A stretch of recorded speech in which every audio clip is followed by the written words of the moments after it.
What's up, everybody? Welcome to a brand new episode of the Empire 161 Show, Season 7, Episode 1, the premiere. And know, whatever you do in life, at any point in time, you never knock the hustle. You can't. You can't. Some say you knock the can't. hustle. Unless that person doesn't hustle. That's a whole nother story. But you don't do that. But welcome back, everybody. We're super excited to be back. If you're joining us on the Facebook live stream, if you're joining us on YouTube, or wherever you found your audio-only podcast, we always appreciate the support. I am Ed, and with me as always is Lisa. Lisa, what is up? What's going on? It's been a minute, to say the least. It has. It's been more than a minute, and I'm so excited. Even this song is getting me like, we are, I don't know that many people that have as much excitement about a new season as me and Ed. We live for this. Like, we live for when the Yankees start playing ball again. So we have a lot of things that we're going to cover today. We're going to be talking about the off-season moves that they made. We're going to talk a little bit about spring training. We're going to talk about the World Baseball Classic. We're going to talk about the ABS challenge system. And we're very excited to talk about, I'm very excited anyway, and I'm sure Eddie is too, about the Yankees promo schedule. Now, we're waiting for them to drop the food schedule because you all know that we both love to try the new things that they have every season. But as of today, I'm assuming, Eddie, they didn't drop it yet? I have not seen it. I've been looking out like crazy because like a lot of other teams over the week have dropped their new stuff. Dropped theirs, yeah. There's been a lot of teams. I've seen some weird stuff. One of them actually was a parody thing, and I was almost going to send it to you, and I'm glad I caught myself because I, next to never, confidently say I do not get caught by fake news, whatever you want to call it, fake news, whatever the hell it is. Mm-hmm. But it's a thing that should have been real. It should have been real. I'm going to save it for the World Baseball Classic segment because there's something. There's a tie-in. I'm going to tease what that is because something you specifically, I think you will be excited about. So. Okay. All right. You have my interest. All right. But hopefully the audience as well. I know.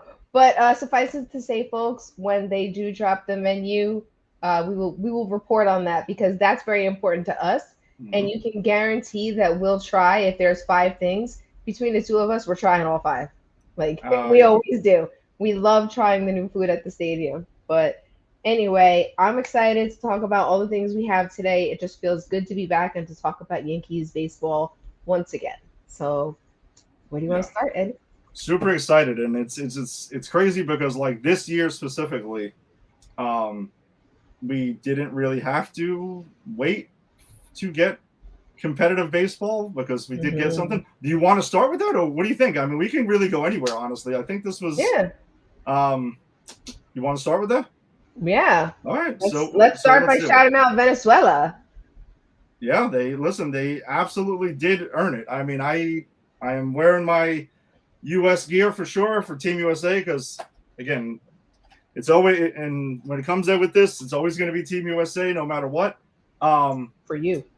For me, that's fine. I mean, listen, there's a whole other aspect to that, whatever, and whatnot. But hey, everyone cheers for their own thing, and that's part of the intrigue for the World Baseball Classic, right? Like, it's not just, it's not the baseball we normally see in Major League Baseball, right? Like, and for me, I've been a fan of the WBC since 2006. Which it's been around 20 years now, right? I even have a shirt from that. I have a Derek Jeter jersey shirt from that I did wear to my first WBC game. It's still in good condition. I think you need to post that on our website. I will. The picture I have on my Facebook profile is I actually was wearing that, but you can see the front. Like, it looks like a regular Team USA shirt, but I will take the full picture of it for sure. But yeah, so I've always been excited for this tournament, and I'm really happy to see that each time around, it seems like it's grown in popularity. I mean, the numbers are now reflecting that completely. Like, they've had their highest. Got some stats on that. Yeah, they have their highest TV ratings ever. They have their highest attendance ever. I mean, you can clearly see it's getting super popular. Is it at the levels of the World Cup? No, it's not. The World Cup has been Not around yet. since. No, not yet. But I'm saying it's still like in the somewhat infant stages. I think you would still say, right? Like it's still super young, but people are gravitating to it. They're catching on to it, right? Like this, this was on my bucket list of things I wanted to attend. And I was gonna say, you and Angie got to be there. Yes, and this is where my cup I usually have is actually from the Houston pool because my wife and I we went to the 5 U.S. games in Houston that did take place. So we did get to see it firsthand, and there was a lot of excitement of like, what is this going to be like live? Like in person, because you see it on TV where it's just like, it's different. It just seems different. And that was something like I really wanted to experience. And I will say that, like, just to quickly and not go too deep into that, because I also want to get your perspective of, the World Baseball Classic as well. Is the first game against Brazil. I mean, I was really jacked up to go to this thing because, like, again, I've, been a big fan of it. And it's the first time it drew me in too because Team USA basically had their version of the baseball dream team, right? Like that lineup was super loaded. Unfortunately, like it didn't really reach its potential fully and stuff like that. But like, again, the knock against the tournament in general was, Team USA doesn't ever really put out their best team. Like it seems like they're holding back every single time, specifically with the pitching. Yeah, I was going to say that. Specifically with the pitching. And again, it's tied to Major League Baseball, right?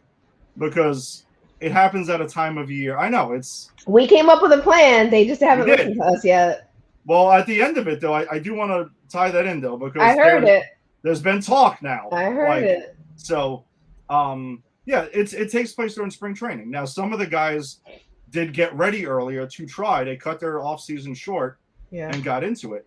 Once they named Judge the captain of Team USA, he called Paul Skeens, reportedly first.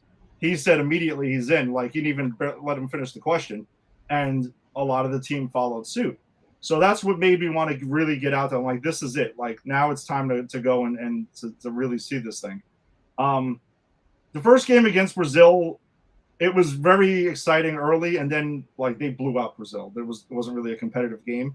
And, it kind of felt like a regular game then for the most part. The second game against Great Britain, I started to get more of that feel. Like, this is different now, right? Like, there was a guy with a trumpet playing random songs in the stands and stuff like that for players. Like, he would play the Imperial March every time Judge was coming to the plate and stuff like that. So it was cool. The game that I attended in person that was drastically different was U.S.-Mexico. And I expected that. Going there, you can see in the streets in downtown Houston, and the whole tournament, everyone was jacked up. You can see that. But you can see also there was a lot of Mexico fans and stuff like that there too. And the stadium felt like kind of somewhat of like a soccer atmosphere where half of it was Mexico, half of it was U.S. And there was the chanting back and forth, kind of like what we hear at the Subway Series. Like, that's when we get that kind of thing where, you get both fan bases in the building chanting back and forth.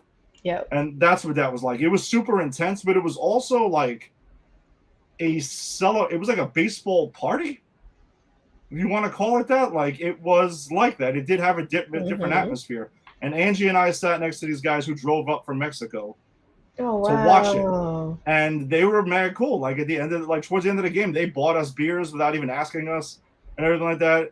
And it was a lot of fun. We took a picture with them afterwards and stuff like that. They were like super nice and stuff like that. But then, like, the U.S. jumped out to a 5-0 lead, and their crowd kind of got like fairly toned down. The second they got anything going, finally, then suddenly, like, they got loud, And then when you got the true back and forth nature of kind of like what I was kind of expecting. The U.S.-Italy game, I mean, it was a dominantly U.S. crowd. They lost that one. I think most of the crowd was stunned for most of that game. Like, they were the Cinderella of the tournament. Like, nobody had Italy doing anything, and they went to the Final Four, which is crazy. They beat my team. They did, and I was actually going to, like, tell you about that though, because, well, whatever. I'll say that for a second. But then the quarterfinal game against Canada, which was on a Friday night, that game felt intense because it was, win or go home. It was literally a playoff game. That had something to it. Plus, it also had and I felt like the U.S. team had a lot of momentum into this tournament from the Olympics. Like the two hockey teams winning the gold medal, and people were hyped up, kind of like just in general for that. And then Team USA, like baseball, like admitted like they were taking inspiration from that, and they kind of rocked with it. And that was U.S. Canada again. You had that feeling. Even the Canadian team was saying, it would be great to beat them in their sport because they beat us in ours. Yeah. So there was that element. It was almost like, all right, dude, you can't lose this game. Like this, it would be weird. It would be like Bizarro World suddenly, like what was happening. But no, the U.S. took care of business in that one. But then the next day, Houston hosted Puerto Rico versus Italy. And we were flying out that day at 2:30, and the game started at 2. But when Angie and I were walking around, like we grabbed something to eat before we head to the airport. Lisa, downtown Houston absolutely flooded with Puerto Rico fans. It was not even close. Like good job, downtown Houston. It genuinely felt like Manhattan the day of the Puerto Rican Day Parade. I love it. That's really what it felt like. It was wild. And there was actually a lot of Puerto Rico fans at the U.S.-Canada game the night before. Sure, that makes sense. They had more representation than Canada. I'm going to tell you that right now from what I saw in the stands. Like there was more Puerto Rico fans at that game than Canada. But that's wild though, because I was watching Canada came out of the pool with Puerto Rico in Puerto Rico, and I saw some of those games, and there was a decent amount of Canadians at their games in Puerto Rico. So I mean, they were traveling, but I guess again when they changes venues, you kind of got to make a choice. Like we couldn't go to Miami for the USDR game, which I would have killed to be at that game. That was insane. I don't know if did you watch that game? Yeah. Yeah, that game you felt the tension. Every pitch, every inning throughout the entire, you felt it through the TV. Like it was nuts. And then the U.S. Venezuela game, which was the final, great game. I mean, but Venezuela, listen, tip of the cap to them. They beat Japan. They beat Italy, who was undefeated. I mean, listen, at that point, you got to give them their props. Like, they were playing good baseball. Absolutely. And there was a lot of Yankee influence on Team Italy. I mean, Cervelli was the manager. Posada was the assistant hitting coach. I don't know how I felt about that because, I know that U.S.-Italy thing. Yeah, I get it. He claims Puerto Rico. Yeah. He claims Puerto Rico, but he's actually Dominican and Cuban, I believe was the other one, by his parents. But he was born in PR. And he's always claimed to be in Puerto Rican, right? So I've only known that about him. To see him on random Team Italy, it was just weird. I was like, dude, you're not going to Puerto Rico? Well, I caught the pregame before the Italy-Venezuela semifinal, and he was on the Fox pregame being interviewed by Jeter and A-Rod, and A-Rod was kind of giving him some shit about it. A-Rod needs to shut up. Again, though, but he was pointing, what he was saying was true, and he kind of called him out on that, in detail. What did he say? Because I wouldn't have listened to him anyway. Posada said straight out, I'm obviously wouldn't be eligible to play, but Cervelli called and he was like, hey, I need help with the coaching staff. For the coaching staff, you don't have to be eligible to play. Your parents. So he was just like, listen, no one else called me. So he's cool with Cervelli. So he was like, hey, and Cervelli was interesting because he was eligible, but apparently his family grew up in Venezuela and everything like that, but in apparently a very Italian household. Part of it, he is. His last name sounds much more Italian. Very much. And apparently he moved to Italy and he lives there 8 months of the year to help grow the baseball program in Italy. He's fully dedicated to this thing. Good for him. That's awesome. And they had Greg Weissert and Ron Marinaccio, who were all former Yankees who pitched for them. So Yep. there was a lot of Yankees, and Dave Righetti was their pitching coach. Yeah. So there was a lot of Yankees influence on Team Italy. Yeah. Venezuela beat them, and then they went on and beat the U.S. So you knocked out 2 of the 3 considered like favorites for this thing, and you beat the undefeated Cinderella. So I mean, there's nothing to say. Like they absolutely, earned their championship. It's wild. I thought it was interesting too is cheering for Team USA. Okay, I was cheering for Alex Bregman. I was cheering for Roman Anthony. I was cheering for players that you don't, and one of them being Cal Raleigh, the big dumper. Yeah. He had a really bad tournament, but like whatever. The point is, like, you end up find yourself cheering for players that you either. I don't have no issue with Cal Raleigh, but like you find yourself in cheering for the Red Sox, and they were cheering for Judge, and it makes interesting experiences watching the game. And now, obviously, starting Wednesday or the second the WBC ended, we're back to being enemies again, and that's it. But listen, Roman Anthony hit some big homers for Team USA, so I will kind of acknowledge that to an extent. I'm not cheering for the guy. Let's not get crazy now. But like it's interesting that's the case, that you find yourself there and then cheering against people you normally cheer for. Like I cheered against Jazz Chisholm in the game against Great Britain. So there was that. So your experience though with the WBC, you watched. I didn't get to watch that many games, but I did watch it. I watched USDR. I watched Puerto Rico and Italy. I watched Venezuela and US. I saw those games. So let me just read the 2 stats I had first. So it, like you said, it was the most watched World Baseball Classic final in history, 10.7 million viewers. And the World Baseball Classic set an attendance record, which you were a part of, with it was just the Classic in general. 1.6 million fans traveled to go see the games. Like that's so impressive to me. So what I love about it is a couple things. And first of all, going to your point of you're cheering for people you don't normally cheer for, I feel like that's what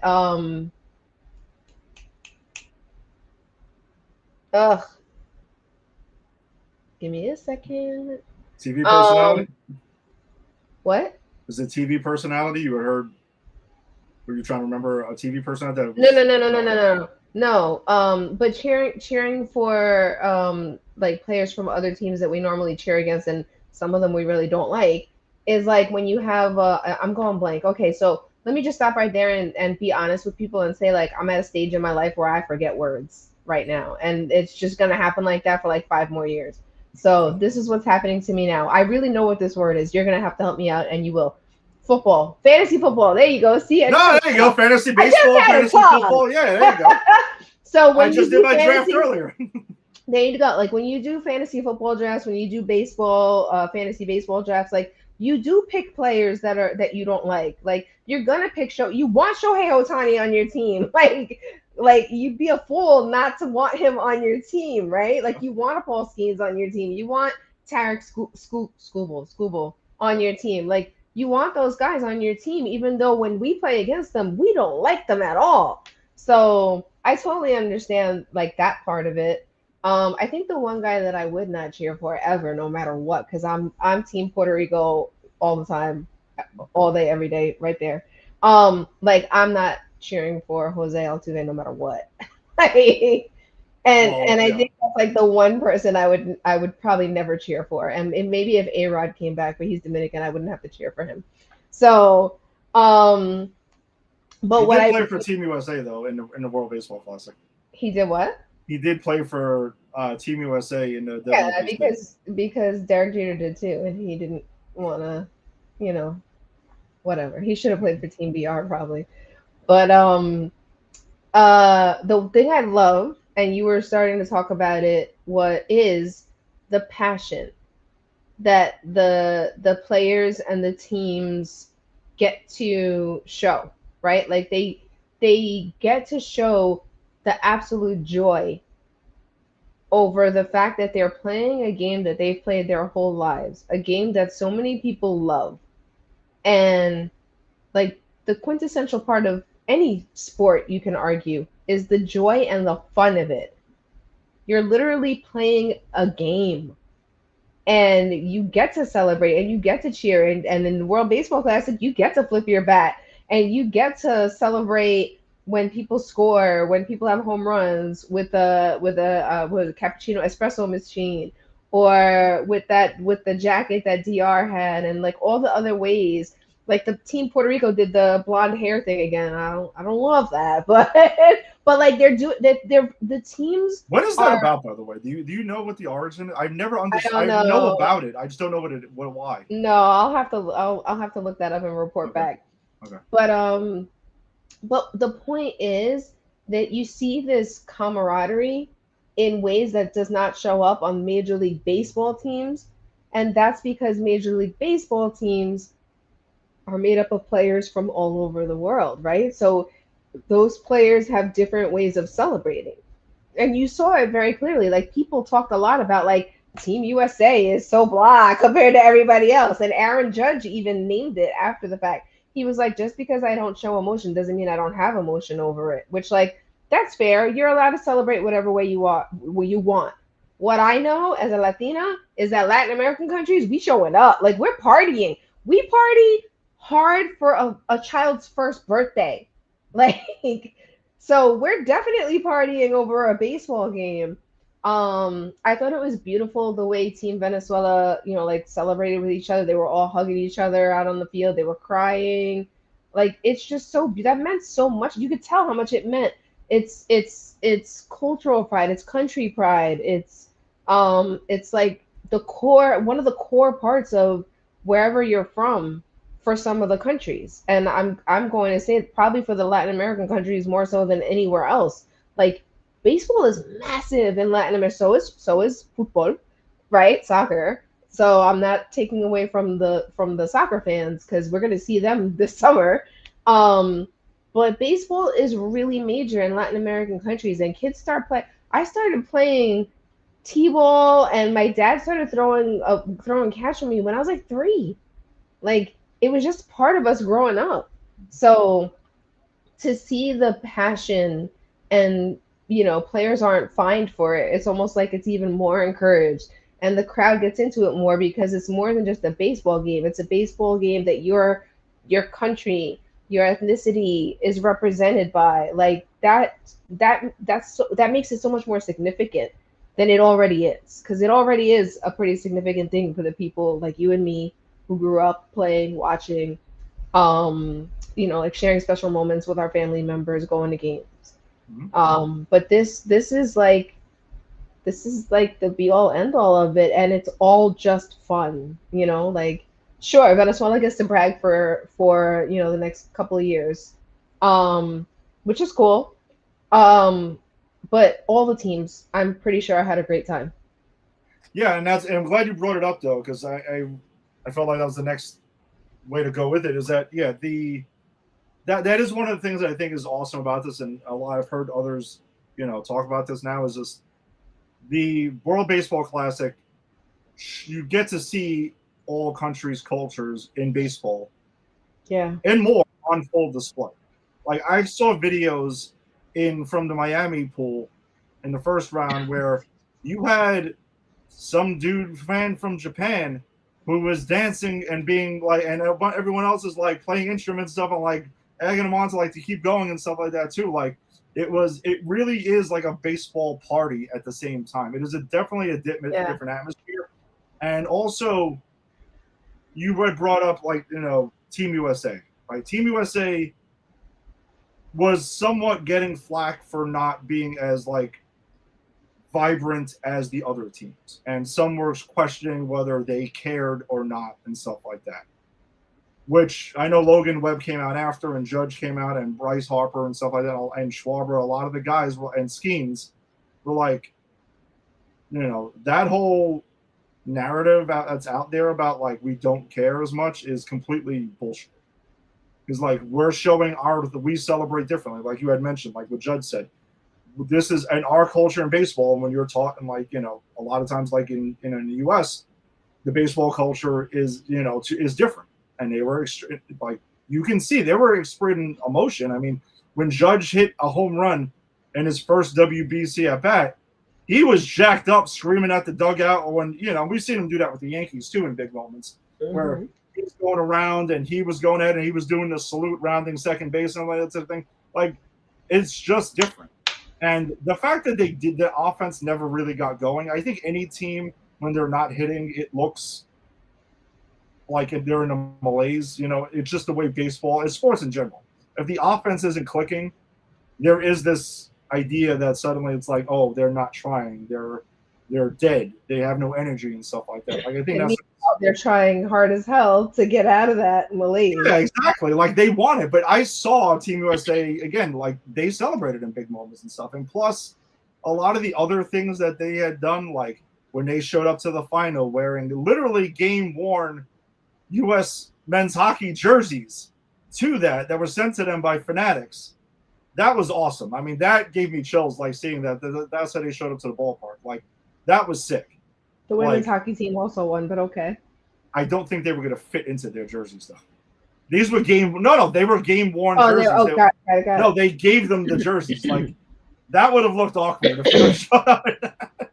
Like crop top jerseys. Yeah, that would have been like Aaron Judge wearing Hillary Knight's jersey, meanwhile it's like up to his like mid, like yeah, that would have been awkward. They would have been like ripping out of them like Lou Ferrigno.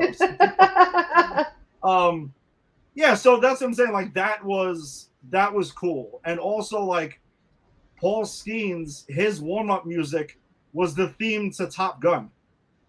And that's not normally what he warms up to. That game, dude, I was so amped. He pitched against Mexico, and I heard that, and then you get the story like he was a Navy cadet and stuff like that. He was going to be in the Air Force and stuff, and so was Griffin Jacks, and that they flew in the a bunch of the cadets and Air Force for that game. That was sick, and we saw them outside of the stadium. They had their own like Air Force jerseys on and stuff. That's to me, cool. Again, like that gave me like goosebumps. Like I was like amped for that.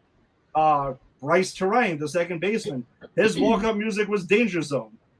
Like you can clearly see what like they were going with. Like, and I thought that was cool. Again, they were doing it the way that that they would do it. Like if you're gonna get hyped up for that, like that's it.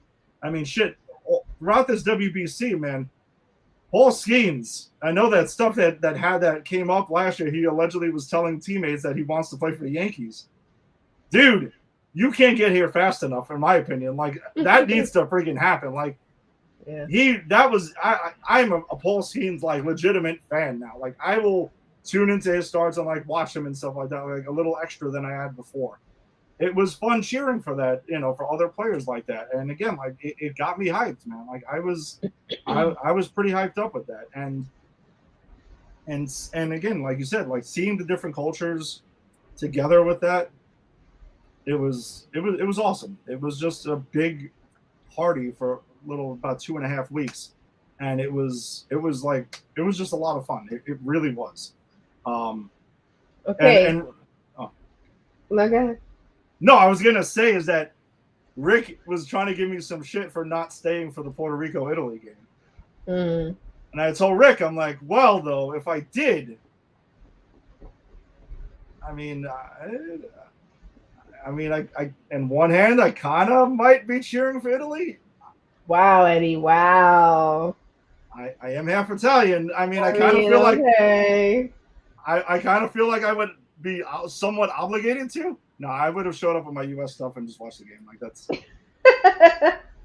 what I would have done. I wouldn't have been that guy in right field who the ball drilled him in the chest and he caught it, and it was supposed to be a grand slam for Italy, but then it turned into like a ground rule double. And they showed him he had a U.S. hat on and everything like that, and they showed him in the stands like he was beating himself up for the rest of the game about that. But I'll tell you though, like it did kind of hurt Italy. Because again, if it hits the wall, base is clear, it costs them a run technically, to get out of that.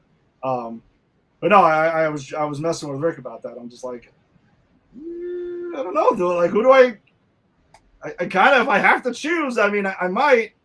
Rick can't talk anyway because he cheers for another team a lot more than he cheers for the Yankees now. So. but then, yeah. On the other hand, I'm like, well, I don't know. I mean, I kind of grew up around a lot of Puerto Rican culture, and I was like, should I? And you have a lot of Puerto Rican friends. I'm saying, yeah, exactly. I'm like, gee, I legitimately was just like, man, I was joking with Angie about it. I'm like, if we went to this game, like, I wouldn't know who to cheer for. I think I would just have to just throw in another U.S. shirt and just kind of just enjoy the game, and that's that. They did have something cool though regarding food at the ballpark. They did do themes for each team that were there. Like there was fish and chips and bangers and mash for Great Britain. I think I sent you the picture, right? The cannoli with ice cream and a helmet. I don't remember you sending me that. I thought I did. They did sell it for Team Italy. They had a big baseball helmet with 3 scoops of ice cream, and you had 2 cannolis. That's on the top. Whew. They were mini cannolis. They weren't like full cannolis. Like it's not as crazy as it sounds, maybe, but that had to happen. I mean, you're talking about ice cream and cannolis. Like, I mean, you don't have to twist my arm to get me to go there with that. Yeah, there was a lot of stuff there. I wasn't at the game after with Puerto Rico and Italy, so I would have been curious to see what they would have done, what Puerto Rican like dish they would have had there. I would have extremely been interested in that because I'm like, oh, well, what are we going? Could have been a lot of things. Yeah, there's a lot of things. If it was dessert, it could have just been like flan or something like that. But yeah, but like food wise, a lot of our food is heavy, so I will admit that. Arroz con pollo, maybe. I don't know. I mean, yeah, or pernil. Maybe, and then that would have been the winner for me. I don't give a shit. I know you would have loved that. Let's go. Then you would have cheered for Team PR. That would have been the tipping point. I would have been like, sorry, Vincent. I eat Italian food all the time, but I'm like, I also eat Puerto Rican food a lot, so I kind of got to go there. Yeah, it was a lot of fun, man. And like anyone, if you're a fan of baseball, like we are, and like Lisa, like if you get a chance next go around. Oh no, I have to. That in the Caribbean World Series, like that's just like one of my goals is to go to both of those things. Yeah, it's so awesome. Like Rick went the last time around. He saw, I think he went to Puerto Rico, Nicaragua in Miami the last time, and he was like, dude, the WBC is different. Like, yeah, it's different. You have to see it like firsthand, like live. And he was 100% right. It absolutely, really, really is. Well, we got 4 years. It'll be back in 2030. No, they were saying 2029 because the original plan was every 3 years. Oh, yes, I did hear. Well, yeah, but I don't think they decided yet, right? No. They didn't officially announce it yet. Yeah. Remember, during COVID, there was also a 6-year gap because it was supposed to be 2020, and then that got booted. Right. So, yeah. And then there may be a shutdown next year. Yeah, there's also that might affect it too. 2 things I want to say. Well, actually, 3 things I want to say. One is it would be remiss for me not to mention that Bad Bunny sent custom cleats to Team Puerto Rico, which you shared with me. I thought that was awesome that he did that. Also, we did not talk about we still got more. There's still more baseball. Our favorite umpire to hate on, one of them, because we have a couple. Oh, Jesus. But Laz Diaz did it again. Yep. In a pretty big game too. Pretty Yep. big game. Yep. He did it again. And this is why we're gonna eventually talk about the ABS challenge system. This is why I'm in favor of it. Because of people like him. Because he made some crazy calls. Like yeah, I saw it was a preseason game. It was spring training game he was doing. Lisa, shit me not. Pitch down the middle. Right, cut the plate in half. He calls it a ball. Immediate challenge. Strike. But he is going to look so bad. So when we get to the ABS challenge system, I have the top 5 umpires that had the worst calls last year. He is one of them. Okay. He is one of them. I like it. So I did want to mention that, and we could stay there. But I also wanted to just reiterate what our plan is. And our plan is that the World Baseball Classic should be done um, in the middle of the season when they have the All Star break. It should be a 2 week break instead, and all the players who want to opt in to representing their countries should be able to go do that for those 2 weeks. Um, Everybody would be warm. All the pitchers could play if they wanted to. No limits. And you could do the All Star game, I don't know, in August? I don't know. Or just not do it anymore and do the World. Or do it, sorry, you could do it every other year except for the year of the World Baseball Classic. Like, Yeah.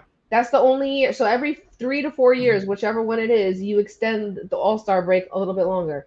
I don't care if I have baseball into November. I don't care. Or start it a little bit earlier. I don't care. Hey, boss. What's up, Farachi? What's going on? Yeah, baseball is right. It's glad to be back on every facet of baseball. It is there. I shifted pretty much back into baseball mode the day the WBC started. So it was I'm already there. I'm gonna like just get me to Wednesday already. Let's go. So I guess there's also I'll touch on that too because there was also some direct storylines related to the Yankees out of the WBC as well. That's related to some of this as well. But as far as it goes with that, you're right. There's been a lot of talk now since then. Now that it's getting all the attention, that the WBC should shift to the middle of the season. So then you're right. Players will be mid-season form, no excuses. Hitters, because again, no excuses. The rules are the same. Mm-hmm. But the Team USA is partially an example of that. Of like you have a lineup that was arguably the most stacked lineup that went into this thing, and they never quite really hit their stride for whatever reason. And again, typically pitching is ahead of hitting because hitting is timing, pitching is the disrupting timing by the nature of baseball. So therefore, the hitters are usually not going to be at their best. I would also like to see if that on that thought, the way DR hit in every single game except the game against the US, if that's them not in midseason form, then I can only imagine what it would probably be softball, even though it looked like softball, to do that. I think I'm very curious to see where that goes. And also, though, I think another thing that is something to keep an eye on related to the WBC is the 2028 Olympics that are going to be hosted here in LA. Yep. In LA. Now, and Aaron Judge already said he wanted to play in it. Yeah, Judge says he wants in. Bryce Harper said he wants in. Terry Skubal, even though he had his I'm in, I'm out, I'm in, I'm out shit, like that kind of pissed me off. That's one of the two things that kind of upset me with Team USA was that it was just two specific things. But yeah, so that's a big thing, and I'm sure it's going to have to be collectively bargained in the upcoming labor negotiations after the season, and that's something that the owners know the players want. So they're in negotiations, they're going to hold that over their head. And for the Olympics, that has to be a 2.5 week pause. Like, there is no other way around it. You can't continue the season without your best players. You can't do any of that. So if the MLB players are going to play in it, it is what it is. Now, what do hockey players do? That's what they do. They pause the season. They pause the season. That's it. They stop. They take a break. And again, that being such a physical game, those dudes heal up. Like, it is what it is. Like, teams do have practices and stuff. But they basically have that. They cancel their all-star game. They cancel, that whole thing. And they have the Olympics. And their players union negotiated for that. Baseball is gonna. I guarantee you, they're gonna follow suit. They want the Olympics. They should. I would rather watch them in the Olympics than watch the All-Star break. Yeah, and having said that, again, like the baseball All-Star game is the only one of the professional sports All-Star games that still resembles the actual game it's supposed to be, right? Like, it is fun. It's not. I admit, over time, it's not like lock-in appointment TV, like I have to see every pitch. Like when I was a kid, I was like that. Over time, yeah, I have it on in the background and stuff like that, and I'll check in on it, but it doesn't have the same like thing to it. Like I'm way more into the home run derby than I am. Right. So, and you can still have the home run derby. Like you don't have to cancel it. Right. Like you can still do that, and then you can have that start off the Olympics, and that's it. It is what it is. I'm sure like the guys were playing 162 games. All right, you get to rest up a little bit, and for scheduling wise, yeah, like maybe you start a week earlier, and then you play a week later, and that kind of makes up the 2 weeks there, and you can get creative with the schedule. Like maybe earlier in the season, the Northeast teams don't open at home. Maybe they play in the South or the West Coast or indoors. Like the Yankees or something. are doing this year. Yeah, or the Yankees open in Toronto then. Yeah. It's a dome stadium. There you go. Like there's ways to do it, to make it work. And yeah, like we talked about a while ago, like that needs to happen. I'm glad it's gaining traction now, like to that, because the WBC is getting bigger. So it's getting more attention. And the Olympics now are getting, now that baseball's back in the Olympics, they want it. It's going to be very fascinating to see how that is tied into the labor negotiations, because the owners want the salary cap badly. The players are telling them to get lost. Mm-hmm. And now the owners see that the players want something apparently badly. So it will be interesting. That's definitely going to get used against them. It is. It's going to get used against them. No. I agree with you, but it's not just what the players want. It's also what the fans want. Baseball should want it too. Like that's a gold mine. It's a gold mine. What it is, like the WBC. Lisa, the merchandise was flying off the shelves. Fanatics couldn't keep up with it. They had to keep restocking. Like they couldn't keep up with the demand, and that's a whole nother thing, because Fanatics has had a lot of problems keeping up with the supply and demand between the Olympic jerseys, the Olympic hockey jerseys, and the WBC jerseys. I mean, my Judge jersey isn't going to arrive until early May. And I accepted it. It is what it is, and I accepted it for a reason. Because the first one I ordered from them, I got, and it was messed up. It was crooked. The name and number was crooked on the back. Oh, and wow. I sent it back to them. And I complained, and they sent me a half-off code. And that's why I rebought the jersey when they restocked, and I bought it for half price. So, financially in the end it worked out, but sure.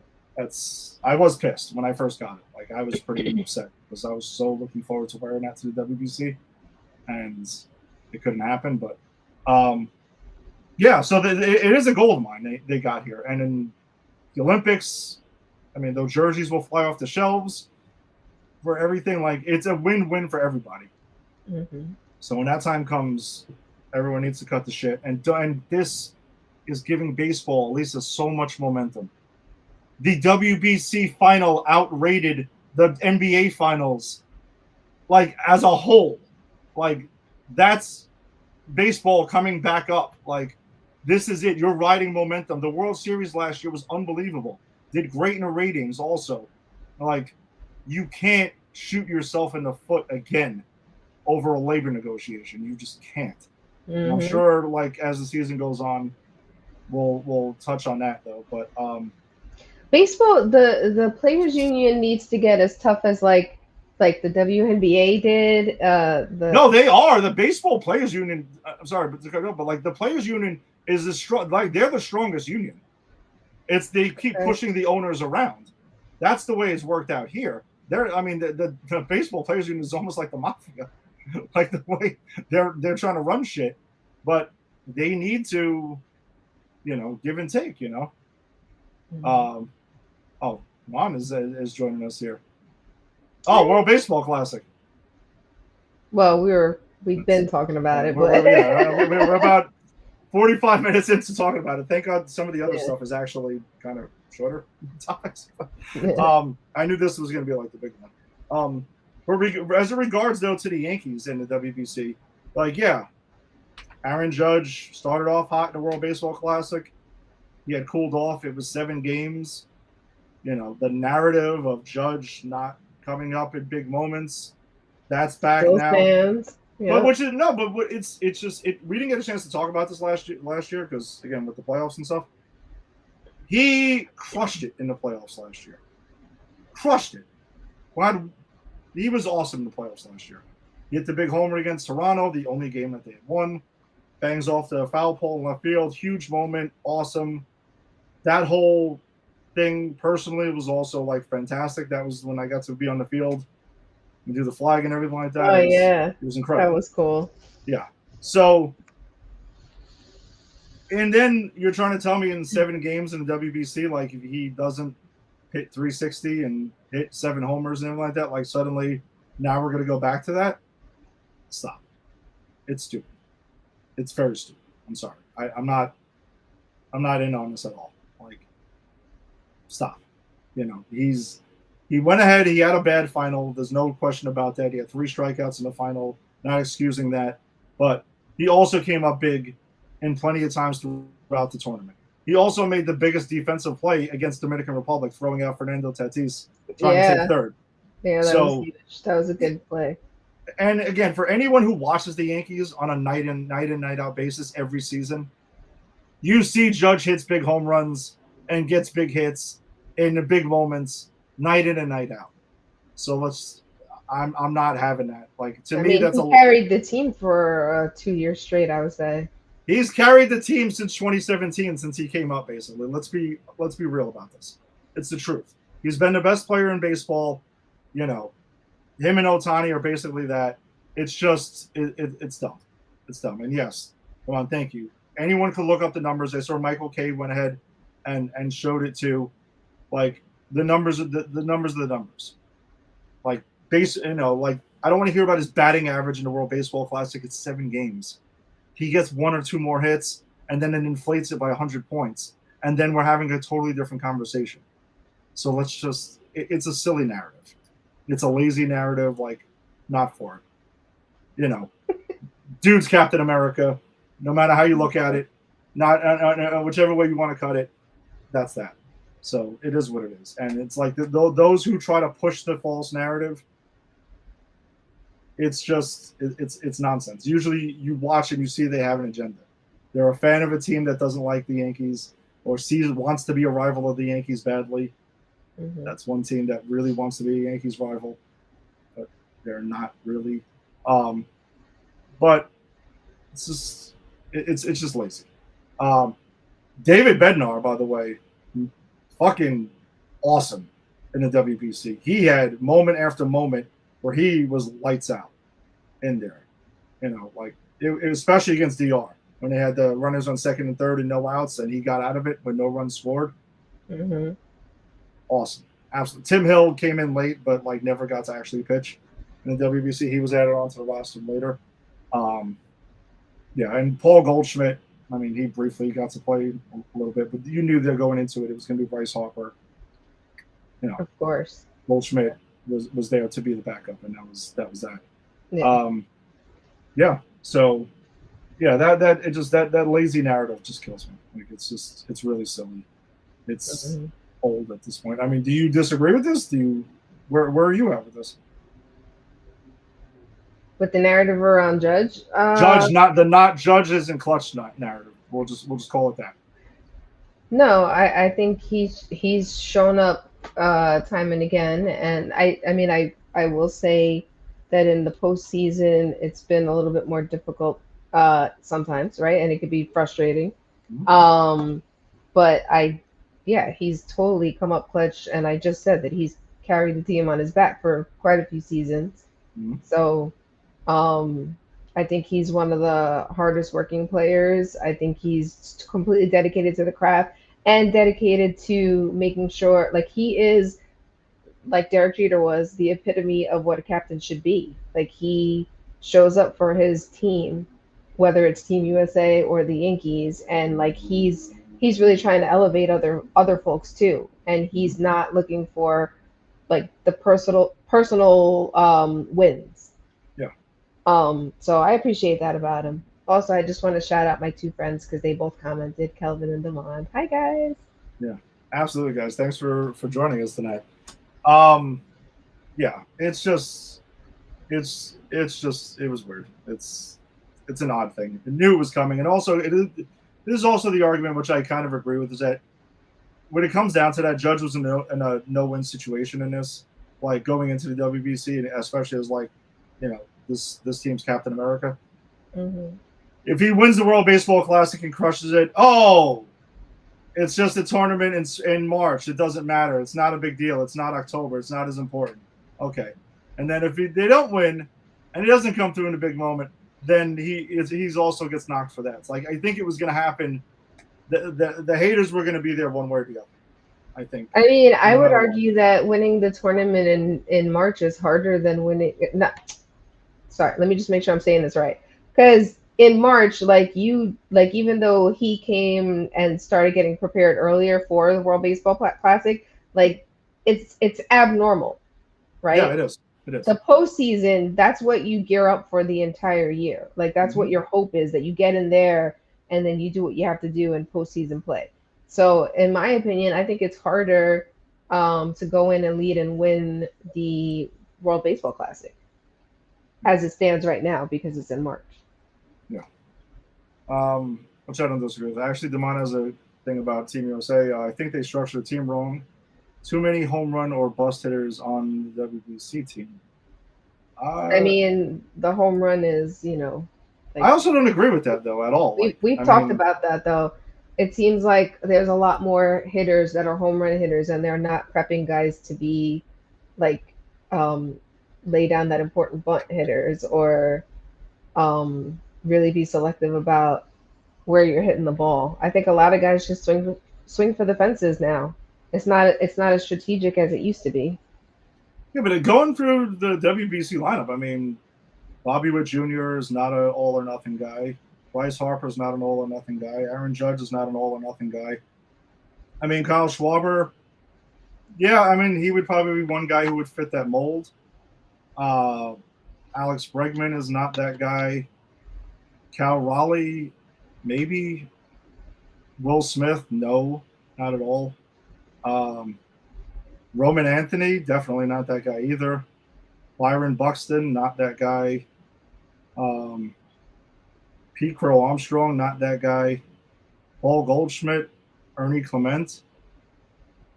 So you can make the case for two guys on the roster that were kind of all or nothing hitters, but that's really it. So I definitely didn't see that at all. I don't, I can't agree with that.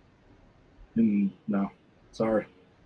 And Kelvin does not trust Cap in a big spot. Again, the data says you're wrong, buddy. It is what it is. It just doesn't back it up, man. It's just, sorry. I mean, entitled to your own opinion, but it's not. I mean, hey, listen, look at it.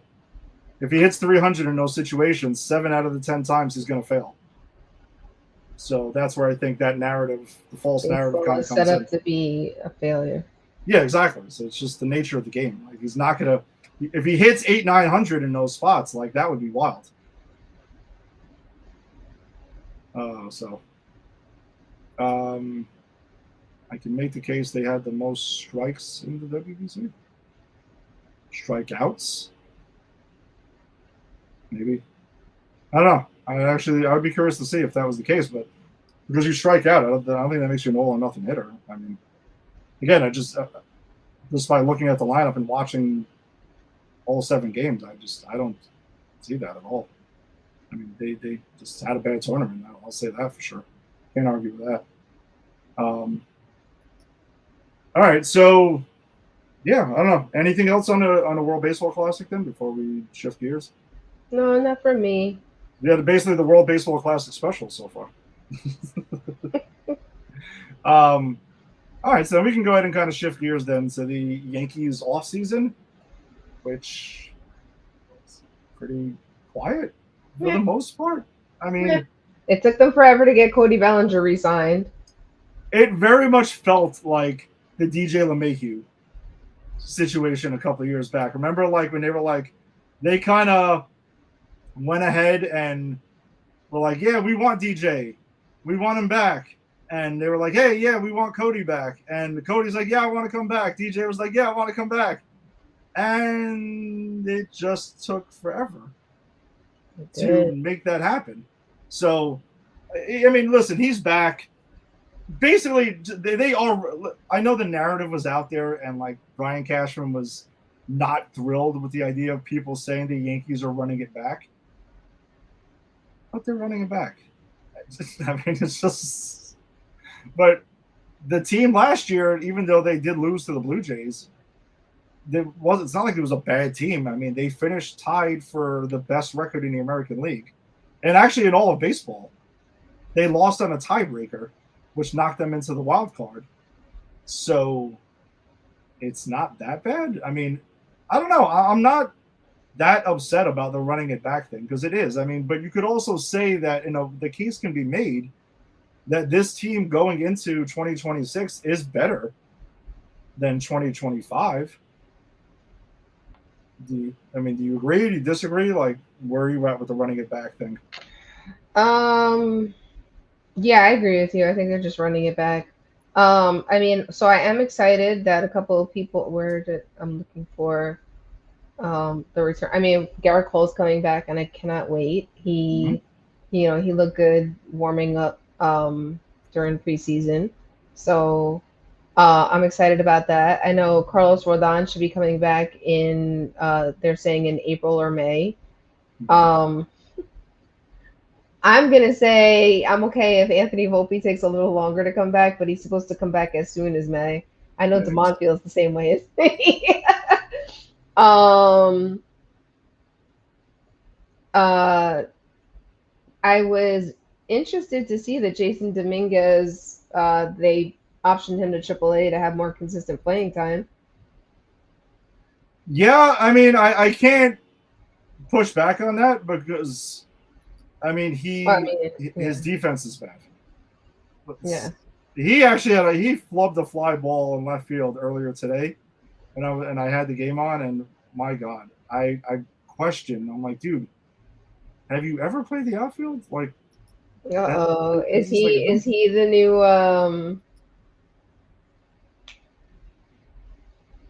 guy that was in left field for entirely too long? Oh, Aaron Hicks. Is he the new Aaron Hicks? It's bad, Lisa. It's bad. It's just oh no, he can't be. No, come on, he's too young. He's the Martian. All of this stuff. We'll see. You're supposed to be that guy. I can't. No, come on. It can't be. But I mean, they re-signed Ahmed Rosario, so that's also like that's in like what you said. They're just bringing it back.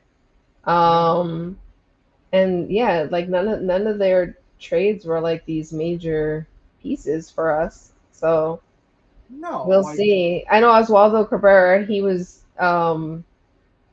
moved to Scranton Wilkes-Barre, but I do hope he comes back in. I love me some Oswaldo Cabrera. I just think he's like the heart of the team, and I was so sad last year when he got hurt. Yeah, he's an interesting player though because his versatility is awesome. Yeah, but I just feel like he hasn't quite really hit in the majors. Like that's the thing. And with Ahmed Rosario, on the bench, he's going to be kind of like the infield utility guy there. Yeah. Goldschmidt is back. He'll be backing up Ben Rice this time because that's kind of where like they've kind of flipped roles now. Like Ben Rice has definitely earned it. You got Jose Caballero also now, who's going to be the opening day shortstop. He's also there, so there's just, unfortunately for Oswaldo Cabrera, like there's just guys who kind of just took his spot. I mean, I know it is what it is. As far as Jason Dominguez goes, I mean, once they made the qualifying offer to Trent Grisham and he accepted it for the $22 million qualifying offer, I, number one, did not think that he was going to accept it because it was a one-year deal. I felt like this was him to try to get his 4 or 5 year kind of like big deal coming off a career season. I was shocked he accepted it. I did. Maybe he accepted it because the potential lockout that's coming. Hey, what is a multi-year deal going to do for me? Maybe.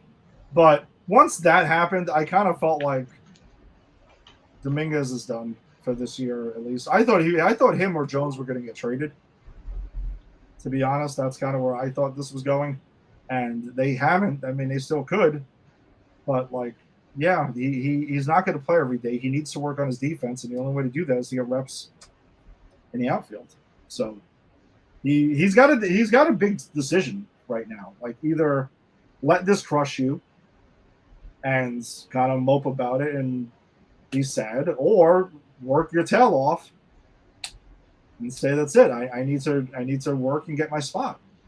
Because to be honest, two things for those guys. Number one, Trent Grisham, is he going to repeat 2025? I don't know. I don't know. It's a question mark. If he doesn't and he reverts back to being what he's been most of his career, to me that opens up a spot. And they better not play him until the wheels fall off just because they're paying him $22 million. You shouldn't do that, right? Or the other thing is our DH, who I'm a fan of. No, I'm just saying, we both know this. What's the under and over of how many games he's going to play this year? Due to the IL, nothing else. He hasn't gotten hurt yet, and he's determined not to get on. I mean, I know he has no control over it, and unfortunately, he tends to be Mr. Glass. And he already admitted that he can't even open a bag of chips. Which, by the way, I'm so happy to open any chip bag you want. Like, I will just be your chip bag opener, okay? Giancarlo, holla at a girl. Yeah, I mean, I think he wants to play as many as he can this year, because if I'm not mistaken, this year, he could get 500. He would have if to he put plays, a monster season. Listen, when Stanton plays, I'm not concerned about it. Like, when he's on the field and he's healthy, like, I'm good. Like, let's go. But he'll go through his ups and we've seen it before. Yeah, of course. He's gonna get hot. He's gonna hit at a point where it looks like nobody on this earth can get him out. Yep. And then he's gonna go through another stretch where he's gonna look like he's never played baseball in his life out of nowhere. Like, it's just the way Stanton goes. But for me, at the end of the season, as long as the numbers are there, I don't give a shit how he gets there, as long as he gets there. But if I were a betting man, and sometimes I am, but if I were a betting man, I would not bank on him playing 150 games this year. No, so, but most players don't. I wouldn't bet on him playing 120 games this year. Okay, if I'm being completely honest. I want him to. He hasn't in a long time. I would love for him to. If he plays 120 games, 140 games, he will get to the 500 home runs. I can assure you that. And the Yankees will be in a phenomenal spot. But will that happen is the question. And that, to me, is where at-bats will open up for Jason Dominguez, for Spencer Jones, who are both in similar spots. I would love to see Spencer Jones come up. So would I. That would be amazing. When you're striking out 40% of the time in the minors, it's tough. It's tough. And he's no spring chicken, like, as far as rookies go. So no, he's not. There's a reason. And now, Giancarlo Stanton is one of the oldest guys on the team, too, now, isn't he? He is. He might be the oldest. No, I think Goldschmidt's got him. Oh. Without even looking it up. I didn't even look it up like Fisher. Let me look. But he looks like he's older, but yeah. Well, they might be the same age, maybe. I mean, that's highly possible. Okay, yeah, they might be the same age. Is it? I don't know. I'm looking up Giancarlo. All right, I thought I got it. Yes. No, Giancarlo is 2 years younger. Okay, so it is Goldie, right? Like I would 30, say 38. Goldschmidt's 38. Yeah. So that's where, unfortunately, I think the at-bats are going to come from. It would be there. It's going to be my guess. Because Belly's playing left field. You know, Judge is going to play right. Judge will get his DH days when he needs a day off here and there. You know, we got Randall Grichuk, who's going to play. He's the fourth outfielder right now. Mm-hmm. They needed a right-handed bat anyway, so he made the team. He'll be there. So, I mean, again, running it back is not the worst thing. And also the case could be made that we didn't start the season with Ryan McMahon last year, right? Remember we had all those – That's right. Remember we had a black hole at third base for the first half of the season. Last year, we're like, Jesus Christ, can somebody play third base? Yeah. And So they're off. They're off on the right foot. They're getting off on a better foot. Well, I'll put it that way. And Also, you know who looked good too? We didn't talk about him. Carlos Lagrange. Lagrange? oh Is that how yes, you say his name? I yes, know it's like two separate words. It's not Lagrange, which I know it's not Lagrange, but he looked amazing. yeah, he did, and He had a .66 ERA for up to yesterday. kids throwing 102 miles an hour. I I mean, know, and like but regularly. That's crazy. I will. He's a name to keep an eye on because Mhm. I mean we know how it is. You start a season with X amount of starting pitchers, and we'll see how that goes throughout the year because you can't just have bare Yeah, minimum. But no, that's a good. not on our team either. Definitely No. can't have bare minimum on our team. And Now that it's a good Cam transition though for the Schlittler too, starting I will pitchers. say. What was that? Cam Schlittler. I like, I'm a fan. I'm a fan of him Very too. excited. We loved Very him excited. last year. Oh yeah, no, super excited for him. Well, yeah, because just to start the season, that's another thing though. I think their Yankees pitching is going to be better than it was last year. On Yeah. paper, it should be right. Like Yeah. Max Fried, which we've seen, he's awesome. He'll get the ball on Wednesday night. Cam Schlittler is slated, to pitch game 2. I'm not gonna jump ahead because I don't know if you wrote that down or not because I know I hadn't. No, I hadn't. Mm-mm. So they have Fried, you have Schlittler, you have Will Warren, who's definitely earned his spot. Mm-hmm. They traded for Ryan Weathers, Mm-hmm. David Weathers' son from '96 Yankees. So that's cool that he's here. He's a good young pitcher who they're taking a flyer on to stay healthy there. You still have Luis Heel. Mm-hmm. And then starting the season on the IL, you have Rodon, who's supposed to be back pretty quickly. He just kind of got like an elbow cleaned up for like bone chips and shit. So that's not too long, and that's not like that serious. And then you got Garrett Cole, who it's interesting because he pitched in spring training a little bit, but then he's not expected back. He pitched an inning the other day, and actually the leadoff hitter for the Red Sox dropped out a bunt against him. Oh, which I was like, what a dick! Like, come on, like, what God. But I'm shocked that actually didn't like start some shit immediately. Like knowing Cole too, like I'm surprised he didn't get pissed and like say screw this, I'm gonna throw at somebody. Like immediately, like what are we doing here? He's not expected back until June. But I'm gonna say right now, May, June. I have May, June. Yeah, I'm gonna say more May. I'm saying more May is. Sure. I'm saying more May, like mid May is. I'm gonna just throw that out there right now. Prediction officially. That sounds good. I'm with you. Mid May. Mid May. I like that. How is he pitching right? Yeah. How is he pitching now? And then it's gonna need over 2 more months. I'm not. You know that Boone is always like abundance of caution. Yeah, and which is fine. I do admit, Garrett Cole's no spring chicken now. Take your time. I don't want you to get hurt. And plus, listen, the rotation is loaded, right? So we say that now, though. We say that now. It's absolutely true, though, and we were just saying. We say that now, and we'll see how it plays out. Yeah, he's 35, by the way. Yeah, so he's not like there yet, but like again, he ain't getting any younger. So I understand. Take your time with him. Make sure he's absolutely ready to go. He can go to his 85, 95 pitches right out the gates, and let's go. But yeah, that's another spot to look at there. And the bullpen, I think that having Bednar, we talked about during the WBC segment. Love the fact that we got him back. He's our closer. Setup man should be interesting.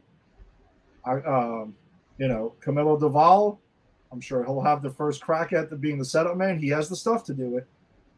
Question is he going to have the control to do it? The guy's been a closer, an all-star closer for the Giants multiple times.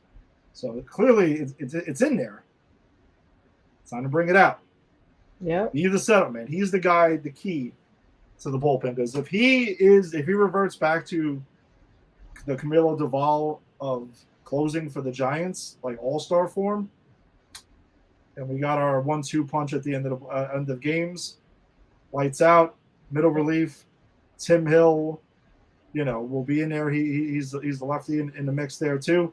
They basically, they chucked out the Mark Leiter Juniors of the world and everything like that. Like those dudes are gone. Yeah, and that's fine. And that's what I'm saying. Like, yes, it's running it back, but like in the fine details is where it's not. And that's where I'm excited to see where it goes here. And then Weathers might be the plan is to have him in a rotation to start, and then shift into the bullpen once they're fully healthy again. So that could be an upgrade to the bullpen as well. So, yeah, again, I'll take it. It might not be like the sexy thing to have back, like back in the days when we were signing the top free agents every year, but they had a pretty good team last year. So yeah, it's not so bad. It's really not. There could be worse things. I mean, the AL East is going to be a pain in the ass this year, for sure. So, that's interesting. You got anything else on off season? Even though we kind of sort of did spring training. Yeah, no, I don't have. Yeah. I guess for the next segments, I guess this could be kind of brief. The ABS system here, by the way, why is it the ticker? It should not be the ticker. Damn it! Like, who is producing this shit show? Like, what's going on here? What an asshole. So yeah, we kind of did spring training, but for those who might not be aware, the automated ball strike system, challenge system, is in play this year. It's been in play in spring training. If you haven't been watching spring training, or if you were like me who watched way more of the WBC instead of spring training, it wasn't in the WBC, and that game against the Dominican Republic, should have been. U.S. Dominican Republic highlighted that, but it is what it is. It will. I guarantee you, it will be next time. Yeah, it's pretty straightforward. Like, each team gets 2 challenges to start off with. No, go ahead. I'm sorry, go ahead. Yeah. So teams can challenge a home plate umpire's ball or strike call using 3D tracking. Each team has 2 challenges. The only players that can participate in calling the challenge are the pitcher, the catcher, or the batter. Nobody else can influence it. And the player must use a head tap gesture, which, like, I think some players are gonna, like, they're gonna have to be cautious of that, because some players just naturally do that when they step out of the box, right? So players need to, because all of a sudden they're gonna be like, wait, what? I didn't call that. I agreed with you. One of the things I like about it is that the strike zone is appropriate to the player's height. Which is why it wasn't in the WBC, apparently, because they didn't have enough time to measure all the players that are not in Major League Baseball. Well, I absolutely think that there is a difference between Aaron Judge and Jose Altuve. And Aaron Judge's strike zone is similar to Jose Altuve's right now, and he's like 2 feet taller than him. Yeah. So I think it's perfect. So I looked it up, and the commonalities are that it's 17 inches wide no matter what. It's going to be centered on the player, on each player, and it's going to span from 27 to 53.5% of the player's height. So I think that's going to make a big difference. Teams are allowed to receive additional challenges in extra innings. Challenges cannot be made if there's a position player pitching. So if the game's a blowout and they have Trent Grisham come in from center field to pitch, you can, and I would assume you wouldn't do that. Yeah, please don't. At that point, let's just would be kind of embarrassing. Yeah, let's not do and if you're successful in your challenge, which most of the time people have been, you get to keep that challenge. So if you start with 2, you use 1 and it goes through in your favor, you keep that 1 and you still have 2. So I think I'm sharing my opinion. I'm all about it, because Here are the top 5 worst umps in 2025. Are you ready, Eddie? I know when I told you I had this, you got excited. I am. I actually very excited for this. So All right. So let's this go. is not in numerical order. So I know. I think if I'm not mistaken, though, Bruce Dreckman was number one, the worst. I think Wow, that's who they said. above Last Diaz. So and above CB Buckner, which like he's pretty bad too. Yeah. So Laz Diaz, CB Buckner, Bruce Dreckman, Andy Fletcher, and Alfonso Marquez. They were the worst, and they made terrible calls. Listen to this, Eddie. There were 26,567 total missed calls last year, which included over 1,200 strikeout calls. You're literally taking the game into your hands. You're Are dictating you even games now. paying attention to the game? Like, are you Yeah. watching the game? That's So, like I say, Blue, you're missing a good game. They and literally were. And as we know, Aaron Judge was like the recipient of the majority of those terrible calls. Like that's another stat. Like he gets the worst calls against him in the strike zone because people are just like, "Oh my God, Giant! I don't know where to look." Um, so I think this is only going to help the game more and keep it more honest because last year we talked several times over the season about how frustrated we were with calls in the games that were like so obvious that they were out of the strike zone and they were being called strikes. Yeah. Like at that point, I have to think you got a personal vendetta about the player that you're calling the balls and strikes are, and you're not supposed to have that. You're supposed to be impartial for everybody. So I'm all for it. I think it's just going to sharpen the game up a lot more. And it's going to show that like players do know what the strike zone is. Yeah.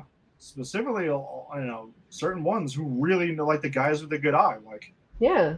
Aaron Judge lays off a lot of pitches and stuff like that. Kyle Schwarber, the guy I mentioned earlier, he's another guy. Yeah. Shohei Ohtani, like the top guys know the strike zone. Absolutely. So, Not for nothing. Also, Juan Soto. Juan Soto, He's got a very great eye at knowledgeable the about the plate. strike zone. Yeah. Yep. And he Extremely adjusts. knowledgeable. I think he's one of the best at making adjustments on the spot. Yeah. So yeah, the spotlight is going to be absolutely on the umpires with this, and I just would like to know if like it's showing that that egregious, because there will definitely be stats about the guys who have the most overturned calls in it with the ABS system. That's coming. Oh yeah. So is there a penalty? Does anything happen to these guys?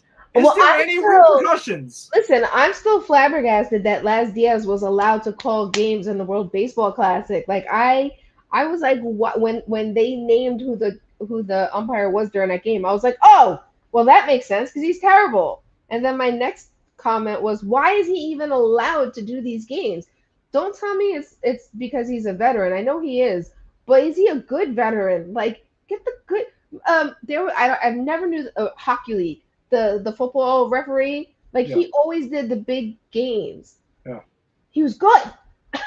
Like you get chosen based on your performance. You are rewarded. Teams should be able to vote for the umpires that should make it into the big games.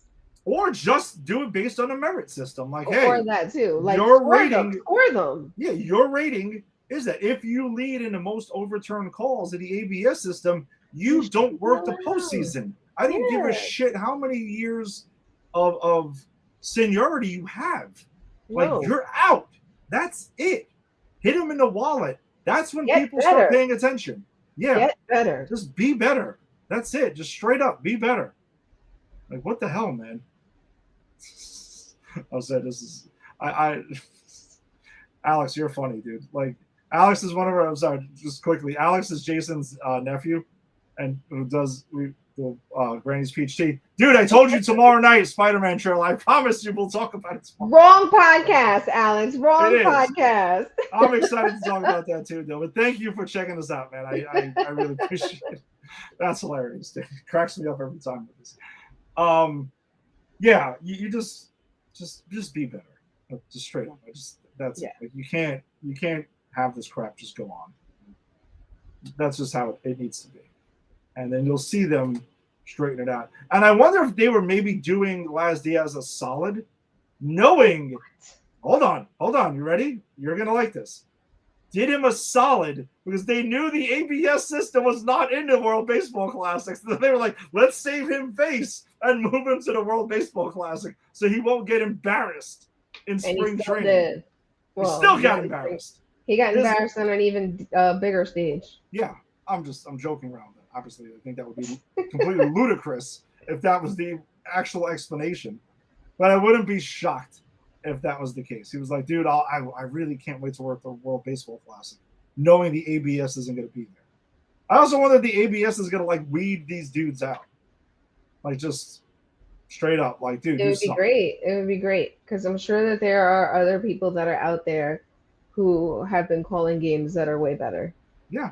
It would be like Angel Hernandez, who magically retired out of nowhere. Yeah. Yeah. So, also, can we talk about more women umps? But, you know. Well, there was something that was I was gonna share it. I forget what it was. We do have a female home plate umpire. Yeah. Yeah. Oh, we do. Yeah. Oh no! I meant I meant in Major League Baseball. No. Oh, okay. No, don't even get me started with that. That's a whole nother thing. I used to play ball with her. Stop. In the turkey shootout, it was literally laughing stock of how, like, both teams were laughing about how bad it was. Okay. But the female home plate umpire that is in Major League Baseball, there was one that also cut the middle of the plate that she called, a ball, and it was getting highlighted. Again, I don't care who you are. You're right, though. Yeah. Weed everyone out. I don't give a shit who you are. Yeah. That's it. And there's got to be repercussions. That's the main thing. I agree. Has to be repercussions. They can't just be allowed to call the biggest games. So no, that's it. You're done. And also, though, with the ABS, the team's got to, like, really be smart about this. Like, you can't. Oh yeah, you can't go nuts first early in every game. Like, no, you can't. Then you're out. Your teammates are gonna want to, like, to choke you. And that's where, like, discipline. Because I can see, I love him, but I can see Jazz Chisholm Jr. He's terrible. He's terrible at it. I'm telling you right now, I've seen it all. Yeah. Because he constantly questions, like, was that what? Like, he's constantly he got thrown out of a game for that, didn't he? Yep. So like, I need a Jazz Chisholm Jr. to, like, hey, calm down. Yeah, pump the brakes. So there are certain players that I think, like, they're gonna have to control themselves a little bit more, and he's one of them. Yep. But it's like chess. You need to be very strategic with how you use them. Yeah. Just like you have to be when you call for the play review. Yeah, and they don't have time because you have to challenge immediately. There's nobody in your dugout rewatching the replays and making quick decisions. It's like you said, it's the hitter, the pitcher, and the catcher. And a lot of teams are taking this out of the pitcher's hands, though, because the pitchers are too emotional. Mm-hmm. Like, they're saying it's going to be on the catchers to do this. So, for our sake, Austin Wells, you're going to be on. AKA Mr. Dominican Republic. We didn't even say that. No, we didn't. We didn't get to that. But by the way, he had a day. He was named to the All WBC team as the catcher. I know. I need this. I need that Austin Wells. I need less breakfast burritos and more Dominican Papi Austin Wells. Like, make your mom proud. Keep making your mom proud. Whatever it is. Like, I know they took him. There was video of him going to, like, this Dominican barber and stuff like that, and they had that. He got to glow up. He got to glow up. You know what I'm saying? Like, and I show up on Wednesday with that. I need Dominican Austin Wells in the Bronx. That's the Austin Wells I want. I do too. Need Dominican Austin Wells. I don't know if you need Mofongo, like, instead maybe in the stands, or Platano. I don't know. Whatever you need. Whatever you need. Que lo que all day. Yes. You go ahead and you make it out. Diablo, like something like that. Like, you need his walk-up song needs to be bachata now. Like, that's it. He just fine. Let's go. I need that. That's the Austin Wells I need. That's the Austin Wells we all need. We all need that in our lives. No, all jokes aside, though, like, I think that experience, like, and it hopefully builds his confidence up. And Mhm. that's, the guy that we get, because I mean the kid's talented, but we just need to really fully see it. He's shown it in stretches. Yeah. But that he needs to put it together like the full season. Like, let's go. Like, Austin Wells has arrived. Mhm. The guy that And we were stays, expecting. and stays. And stays, exactly. Not for just like stretches. No. Like, this is We already have one stretcher. That's my man right here. Yeah. Like I don't need more than that. No more hot streaks and everything. All right. Anything else on ABS before we get to our final segment? I'm very excited to talk about our last segment. Yes. So the Yankee Stadium promo schedule was released. Oh my God. I got the whole list ready for us. Yeah, I have a thing to share the screen, but apparently something going on with my friggin' browser. I'm gonna put it up, and then you tell me what you want to do. So we have this, but the pictures are being blocked because I don't know. I got to do something with my browser, and we're in the middle of doing it. So I mean, there is the list there. Okay, so I also have it. I could through the list. So the very first one, Eddie's gonna hook me up because he almost always does, is calendar night. And if Eddie can't get me a calendar, then Joe will give me his. I'm just putting that out there, Joe. All right, so I have bad news about that. You're not going to the game?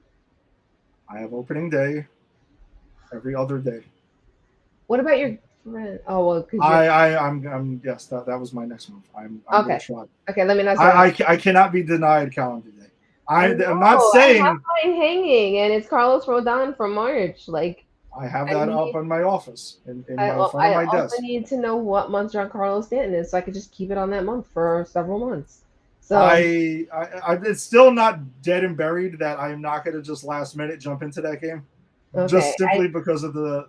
I know you usually go to it, so anyway. It's usually the Sunday afternoon. What is this crap? Listen, whoever goes on April 4th, just throw your girl a calendar. Like, it would mean so much to me. Thank you. And 40,000 guests can get that one, so it's a lot of people that can get that one. The next game is on April 17th. It is Yankees hockey jersey day. I know Eddie's all about that one. Eddie, you have to be one of the first 18,000 guests. So make sure. I mean, you're always there. The 19th is a good one for kids that are 14 and under. It's Hershey Park ticket giveaway. Why you're only giving the ticket to the kid? How's the kid going to get there without their parents? But whatever. I digress. 10,000 guests 14 and under. Also, I have nieces and nephews that could either like she might not like this, but my almost 19-year-old niece can pass for close to 14. And that might be the first game you know. There's a strong chance that game's getting offered to you. So okay. I'm sure that May 2nd you're very excited about because it's Max Fried Mandalorian bobblehead. I saw that. Yes. I'm gonna say it looks pretty cool. That's all you. First 18,000 guests for that one. That's probably going to be one you got to get there really, really early for, though, I suspect. Yes. Absolutely. The one after that is on May 21st. That is Cap Night, which is tradition. 18,000 guests over the age of 21. Again, like, why do you have to be over 21 to get a hat? But whatever. I think it's because it's sponsored by Budweiser. I was going to say that's probably why. Yeah. 522. I could care less about basketball, but I want this jersey. I will be there. Giancarlo Stanton basketball jersey night. I need this one. So we will chat. We will chat about that. Okay. Whether I go to the game or not, I don't know what day of the week that is, but it's Friday night. I can go to that. I need Memorial Day weekend, Lisa. Okay, I'm in. Okay. The next one after that, you and I both appreciate this one, is on June 6th. It's Military Appreciation T-shirt night for the first 18,000 guests. That one is near and dear to both of our hearts. Mm-hmm. On June 18th, I have to say this shirt looked really cute. So it's the Yankee soccer jersey, and it's got stars running down one side of it. It looks like a really cute shirt. That's for the first 18,000 guests as well. On June 20th, it's Aaron Judge MVP bobblehead night for the first 18,000 guests. I definitely know Eddie's going to be in on that. It's a day game? It's a 1 o'clock game. It's Aaron Judge MVP bobblehead day. I will absolutely be there. It's actually my dad's birthday, so that's another reason I will Oh definitely yeah, be you there. gotta go to that one. I will be there. Nice. On July 3rd, it's fireworks night. Why they're not doing it the next day is I don't know. But Yeah, it's I don't know. fireworks because July 4th is a Saturday too. I looked it up already. Yeah, they So just made it a night game.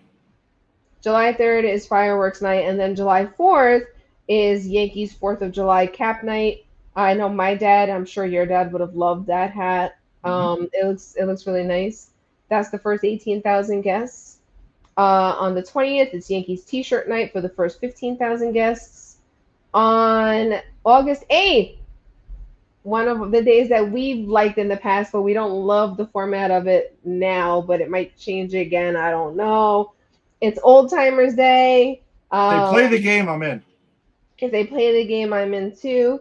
I know I already asked. My friends will be coming for that game, so I'm happy that I'm going to be able to see them. Um, and then on August 21st, it is Cody Bellinger bobblehead night. That's for the first 18,000 guests. It's Angie's birthday. We will be there. Angie's birthday, yes. And if I'm not, I don't remember if it's that day or the day after. And then on August 22nd, the next day, is Hello Kitty Yankees bobblehead day, which is the first 18,000 guests. That one made me have a traumatic flashback to when my niece was about, I don't know, 6 years old. She wanted to go to a Yankee game with me. So I intentionally picked the Hello Kitty night. Hello Kitty was there. She loved Hello Kitty. We lasted 3 innings, and I had to beg her to stay for the 3rd inning. I had to beg her to stay. Flash forward to her now, the beautiful young woman that she is. She freaking loves sports now, but she didn't love sports back then. So when I saw Hello Kitty, my eye kind of twitched a little bit. I know you're excited about August 27th as well. Oh, yes. George Costanza Calzone bobblehead night. 18,000 guests will receive that one. Eddie will definitely be one of those. Absolutely. The day after my birthday, September 25th, is Josh Hart bobblehead night. Yep. You want that one? That's 18,000 guests. Yep, and absolutely. On September 26th, it is CC Sabathia night, where we will be retiring his number. That's going to be a special night. Yeah. The ones that I want, I'm locked into already. The Josh Hart Yankees bobblehead night. I actually have a conflict that night, so that will definitely be the move of, hey, go to the game, exchange do what you got to do. Yeah, here, buddy, go to the game. You can get free tickets in exchange for the bobbleheads. Let's make that happen. It looks pretty cool. I know, like, the browser thing is not. I saw it too. It did look cool. Yeah. Yeah, it's a solid job with it. I will say though, I am a little thrown off by the fact that on the Sunday, September 27th, the last home game, they are not doing Fan Appreciation Day, where they give out the vouchers for the following season. This will be the first time in like forever. Maybe they are, but they just didn't announce it. Yeah, which is kind of what I'm thinking, is because I feel like the last 2 years or so, they have had a second group of promo days that come out. But I just feel like that one's a staple. It's a little weird that that's not there. Yeah. So we'll see. I mean, I don't know if I can't imagine them not doing it. Neither can I, but it's just that was the thing that jumped out to me right away. Like everything else here is pretty, they always do they do a Star Wars Day every year. I find it weird that it's May 2nd and not May the 4th because they're home that night. I mean, there's a couple of peculiar things. A little weird. Like calendar day not being on April 5th, even though I'm guessing it's because it's Easter. No, April is it? Oh yeah, April 5th. Yes. Yeah, I'm guessing that might be. Yeah, that's probably it. They probably think there's going to be less people in attendance that day. Yeah, which I mean, I totally get that. But I also find it weird that they're playing a Saturday night against the Marlins, and that's calendar night. And that's the only reason I didn't trade into it right away, because I'm like, maybe I want to see the weather first. Because, I mean, I don't love the night games in April on some nights. Like if the forecast looks good, I'm going to tell you right now. That's what I'm kind of waiting for. If the forecast is good, I'm probably just going to be like, screw it. I don't care at this point. I'll go. I'll get my damn calendar. I got you, and that's it. There's literally a list of people who wait for this calendar every year. I'm not even kidding. I know. And usually I come through. I feel like I'm pretty good with making sure I get everybody covered. You are. But if not, then yeah, I might make the call and hope that the rep can come through with that. We'll see. Yeah, I don't know. I thought that was weird that there's a couple of oddities during the promo schedule. That's a little bit odd. Mainly the fan appreciation day, because that is the best giveaway of the year. I mean, you get 2 free tickets per person. Yep. As much as I love my bobbleheads, and I do, like a free ticket for the next season, you cannot beat. Each person gets 2, so you're getting 4 tickets as soon like if just a pair of people show up. Like it's kind of silly. So we'll see. Hopefully that's in like the next batch of promo things. They also were doing like Harry Potter night or day for the last. They do Harry Potter. They do Marvel. Hispanic Heritage Month. They do Marvel. Yeah. They do Pride Day as well. Yeah. In June. Which makes me think there's going to be a second batch, I think, of promo days. I wouldn't be surprised if that comes out like, I don't know, I'll say May. They'll probably launch a second batch of them and find out whatever's there. And then I'll be scrambling again, trying to trade in and make sure and yada, yada, like for that. But the Seinfeld night is one of my favorites. So that's become I know you love that. I do. I'm a huge Seinfeld fan. It's like my favorite show of all time. I love the fact that they do creative things that night with like the score and whatnot. So yeah, I'll be excited for that. Is there one in particular that stands out to you that you're kind of like? Besides the Giancarlo Stanton. Is that the one? Is that the winner? No, let me see. I closed my notes. Let me quickly see.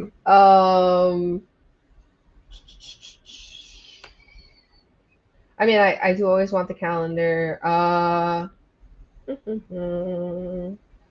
Yeah, it's gonna be. The 4th of July hat only because I just know that my dad would have loved it. Like that, just the significance of that one. Yeah. Stands out to me. No, nothing really. Nothing else like super. I told you the Yankee soccer jersey looks cute.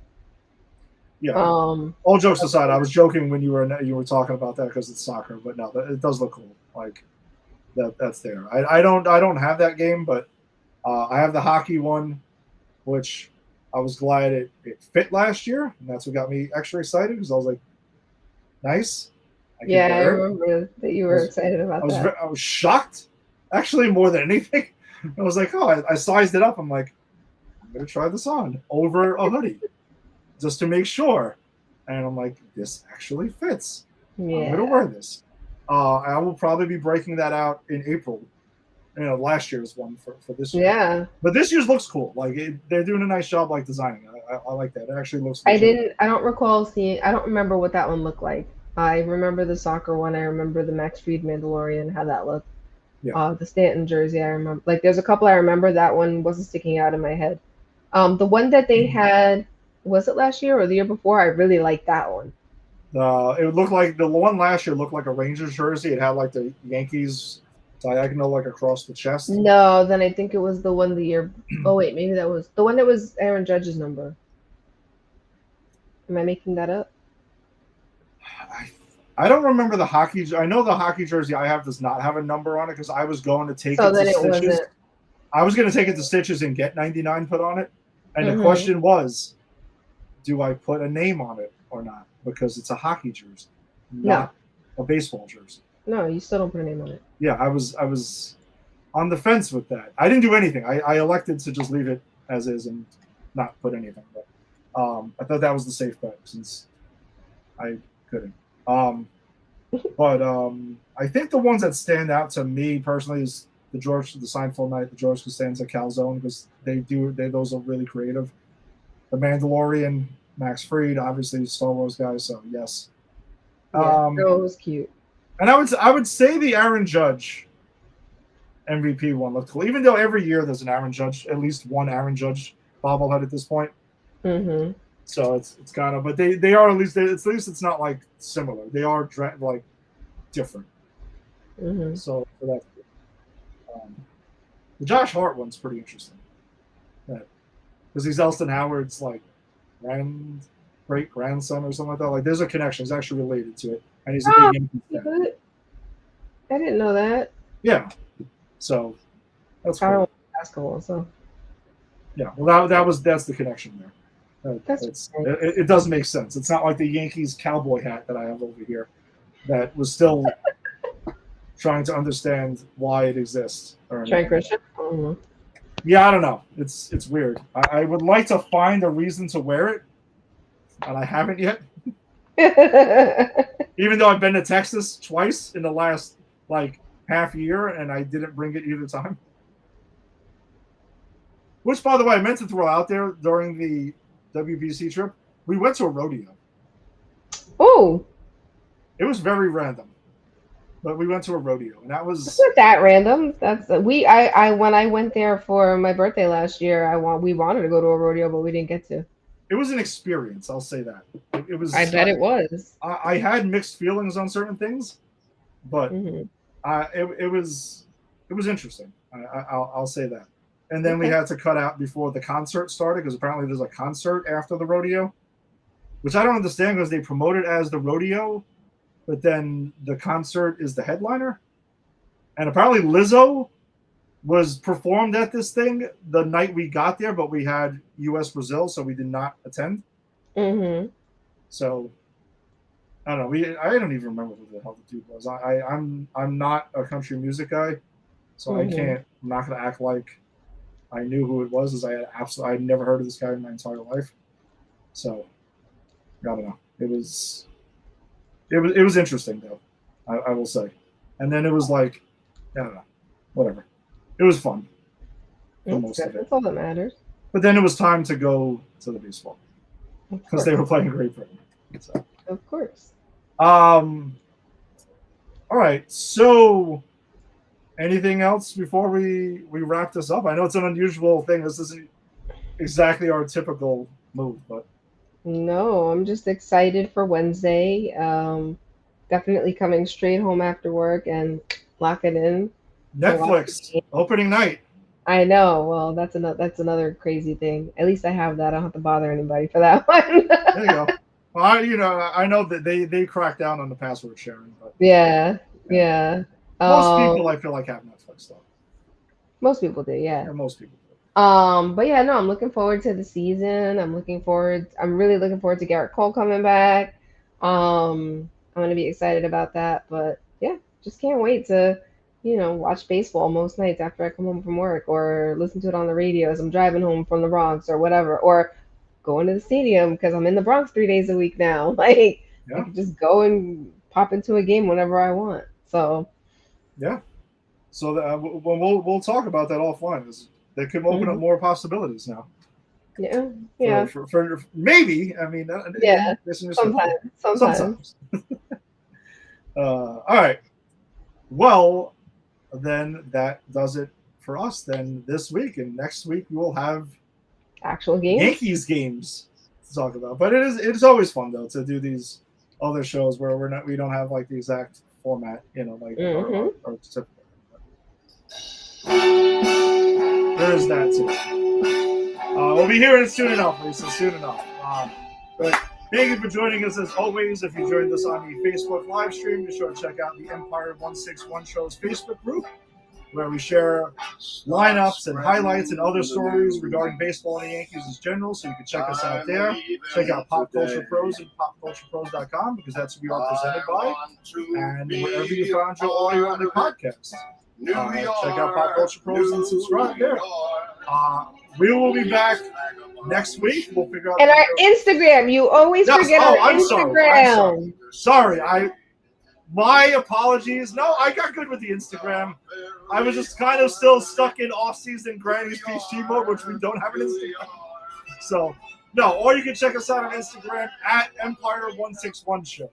No more underscores, none of that. We made Straight it up. very easy for you. Yes, it's right there. You can't miss it. So check us out there as well.